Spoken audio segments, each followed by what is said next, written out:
ભૂતપૂર્વ ભારતીય ક્રિકેટર વિનોદ કાંબલી છેલ્લા કેટલાક દિવસોથી સમાચારોમાં હતા. તાજેતરમાં કાંબલીએ મુંબઈના શિવાજી પાર્કમાં રમાકાંત આચરેકરની પ્રતિમાના અનાવરણમાં હાજરી આપી હતી. આ દરમિયાન તે બાળપણના મિત્ર સચિન તેંડુલકરને મળ્યા, જેનો વિડીયો પણ વાયરલ થયો હતો. જોકે શનિવારે અચાનક કાંબલીની તબિયતમાં સમસ્યા જોવા મળી અને તે બેભાન થઈ ગયા, જેના કારણે તેમને હોસ્પિટલમાં દાખલ કરવા પડ્યા. બગડતી તબિયતને કારણે થાણીની આકૃતિ હોસ્પિટલમાં દાખલ થયા બાદ કાંબલીએ પહેલીવાર નિવેદન આપ્યું છે. તબીબી તપાસમાં જાણવા મળ્યું કે તેમના મગજમાં બ્રેઇન ક્લોટ્સ છે, જેના કારણે તેમના સ્વાસ્થ્યની ચિંતા વધી ગઈ છે.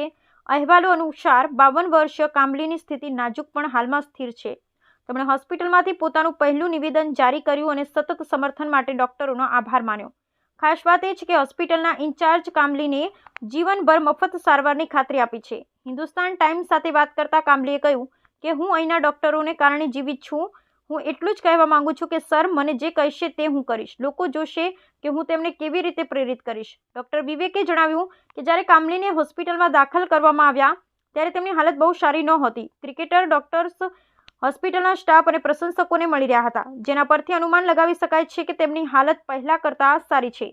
જ્યારે તેમને શનિવારે દાખલ કરવામાં આવ્યા ત્યારે તે ખૂબ તાવ, ચક્કર અને ગંભીર ખેંચાણથી પીડાતા હતા. તે બેસવા અને ચાલવામાં અસમર્થ હતા. દાખલ કરવા સમયે તે સુસ્ત પણ હતા. અમે તમામ ટેસ્ટ કર્યાને જાણવા મળ્યું કે તેમને યુરિનરી ટ્રેક્ટ ઇન્ફેક્શન અને ઇલેક્ટ્રોલાઇટ અસંતુલન હતું. સોડિયમ અને પોટેશિયમનું સ્તર ઓછું હતું, જે ખેંચાણનું કારણ બની રહ્યું હતું.